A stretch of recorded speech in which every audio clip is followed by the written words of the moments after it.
Pues voy a empezar pidiéndoos un favor. No os va a costar mucho esfuerzo, pero por favor, hacerlo. Os voy a pedir que todos cerréis los ojos un momento y que pensáis rápidamente en alguien que se dedique a la ciencia. Abrir los ojos.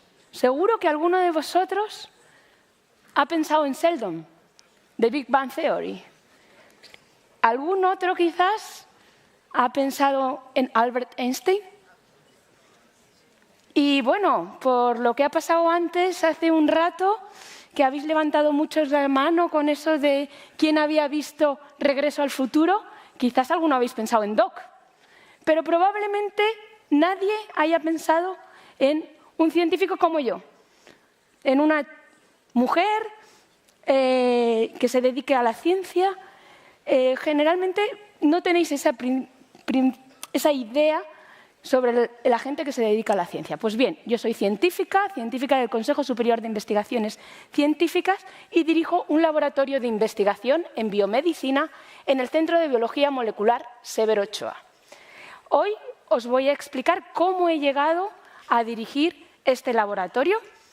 En la última parte de la presentación os voy a decir qué hacemos y al final os voy a decir lo bueno, pero también lo malo de dedicarse a la ciencia y a la biomedicina.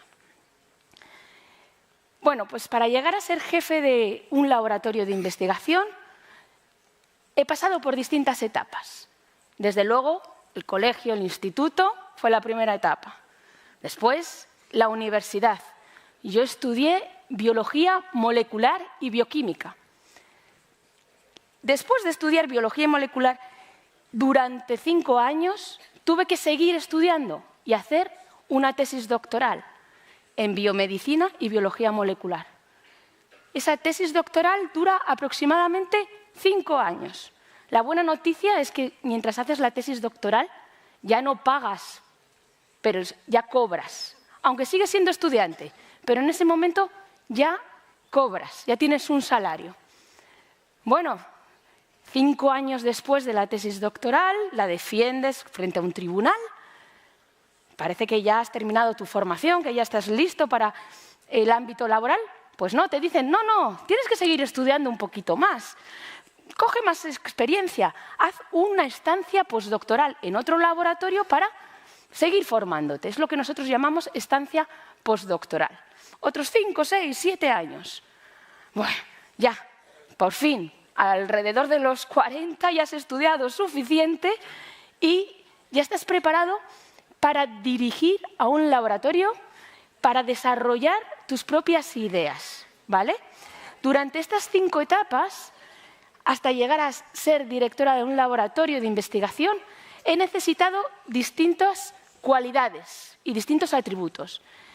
Y os quiero ir diciendo cuáles son las que yo creo que son importantes para llegar a dedicarse a esto. En primer lugar, es el esfuerzo. Y en mi caso el esfuerzo fue muy necesario, sobre todo en la época que era una niña de 10 años que estaba en el colegio. Me dijeron que tenía dislexia, me costaba mucho la lengua, me costaban mucho las matemáticas. El 6 y el 9 para mí era lo mismo. Una P y una Q, yo todo lo veía igual. Me costaba muchísimo esfuerzo y sacaba malas notas, pero me esforzaba. Lo que sí que aprendí en esa época es que esforzándote lo consigues. Te puede costar más o te puede costar menos, pero si tú sigues esforzándote, al final lo consigues. Me acuerdo que en aquella época mi madre me regaló un ex libris para marcar los libros del colegio que ponía María Mittelbrunn, aprende llorando que reirás ganando. Bueno, pues superada esa etapa del colegio y del instituto en la que aprendí que es imprescindible el esfuerzo, llegué a la universidad a estudiar biología molecular. Estaba fascinada. La universidad cubrió toda mi curiosidad por la biología, por la genética, la biología molecular, la biofísica, la bioquímica. Todas las asignaturas me parecían fascinantes. Para aquella época, estoy hablando hace unos 20 años, empezaban a salir las primeras impresoras 3D. Y yo me acuerdo que volviendo de estudiar de la universidad, de estudiar biología molecular, volviendo a casa, iba yo pensando en estas impresoras 3D, me parecen la pera. O sea, ¿cómo es posible que solo con 3 elementos, que son un poquito de información, un poquito de materia prima y un poco de energía, estas máquinas eran capaces de construir un objeto que antes no estaba ahí? Me parecía mágico. Yo estaba dándole vueltas a eso y resulta que me di cuenta que qué tontería. Si yo ya conocía las impresoras 3D de hace mucho tiempo, que mi madre es una impresora 3D. Mi madre había, con un poquito de información, que en este caso era de mi madre y de mi padre, con un poquito de materia prima que viene de la comida y la energía que también viene de la comida, durante 9 meses había estado construyendo un objeto que antes no estaba ahí, yo. Oye, pues fíjate, todas las madres del mundo son como impresoras 3D, pero lo que me tenía más fascinada era, y esa información que se necesita para construir esa nueva persona, ese nuevo organismo, ¿qué tipo de información es? ¿Cabe en un pendrive? Olvidaros de los pendrives, del Dropbox, del Google Drive, del iCloud. La mayor cantidad de información la tenemos dentro de nosotros mismos, en nuestro ADN. Eso, o sea, me tenía fascinada, fascinada.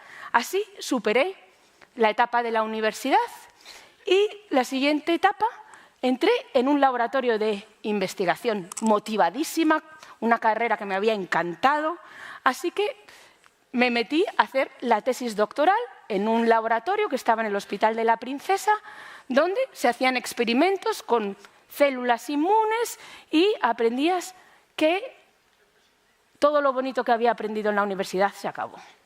O sea, la vida en el laboratorio era complicadísima. Yo estaba acostumbrada a lo del esfuerzo. Te esfuerzas mucho, sacas buenas notas. Te esfuerzas un poquito menos, pues en el examen sacas un poquito menos notas. No te esfuerzas nada y suspendes. Pero llegué al laboratorio y yo me esforzaba y me esforzaba y me esforzaba en hacer experimentos y los experimentos no salían.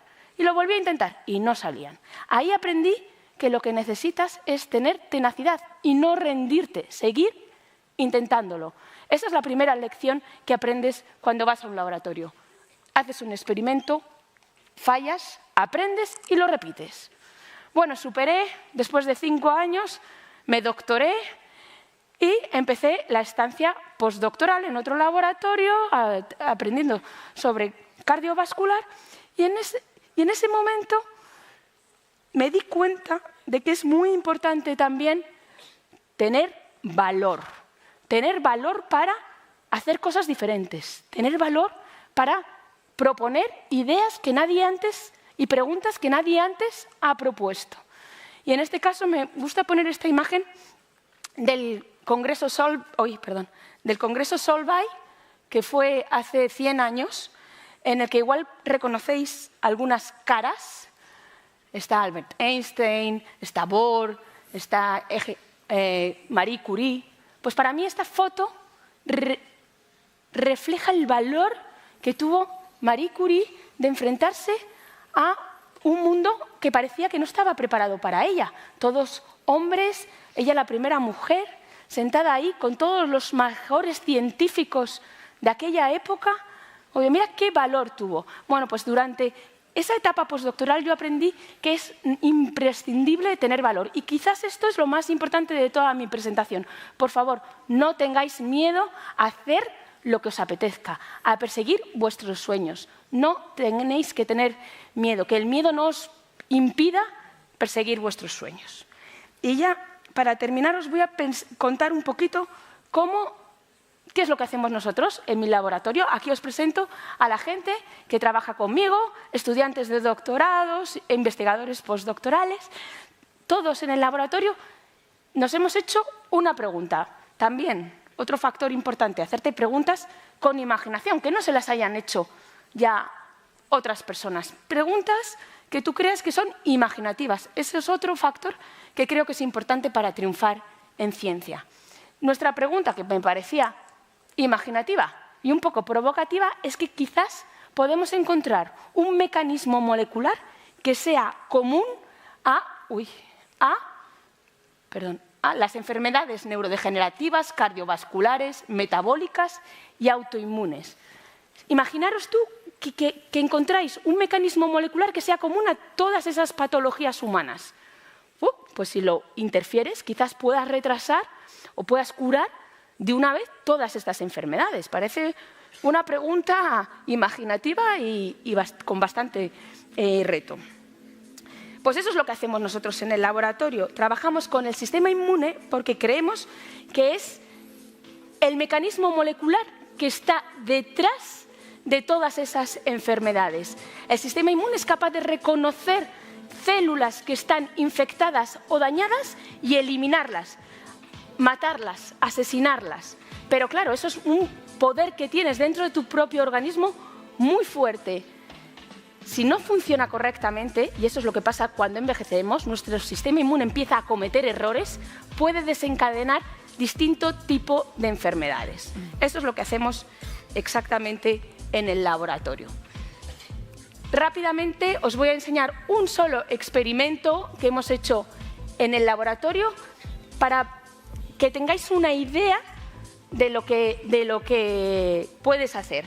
Nosotros lo que hemos hecho es desincronizar la edad del sistema inmune del resto de los tejidos. Hemos hecho ratones modificados genéticamente de tal manera que sus células inmunes sean viejos, mientras que ellos son jóvenes. Y lo que vemos es que esos ratones, al tener el sistema inmune envejecido, tienen infecciones, tienen cáncer, pero además tienen enfermedades cardiovasculares y tienen fallos de memoria y fallos cognitivos.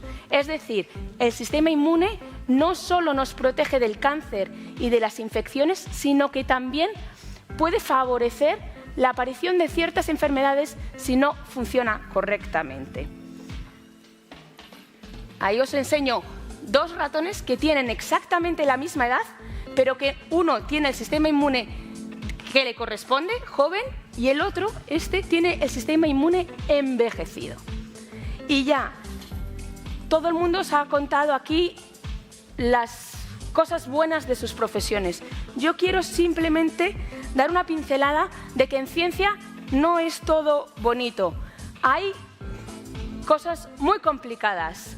La ciencia es muy competitiva. Lo que tú estés haciendo en Madrid lo puede estar haciendo alguien en Japón. Y si tú no llegas a tiempo, todo ese esfuerzo que pueden ser de varios años, puedes que lo tengas que tirar a la basura. Es muy inestable, especialmente en España. Es muy difícil conseguir tener un trabajo fijo. Es imprescindible y 100% presencial, porque los experimentos los tienes que ir al laboratorio a hacer, no los puedes hacer desde casa, y tienes mucha presión. Pero aún así, os animo a todos los que estéis interesados en perseguir el sueño y tener el valor suficiente para dedicaros a la biomedicina si es lo que os gusta. Muchas gracias. Muchas gracias, María. Bueno, muchísimas gracias, María. Muchísimas gracias a todos.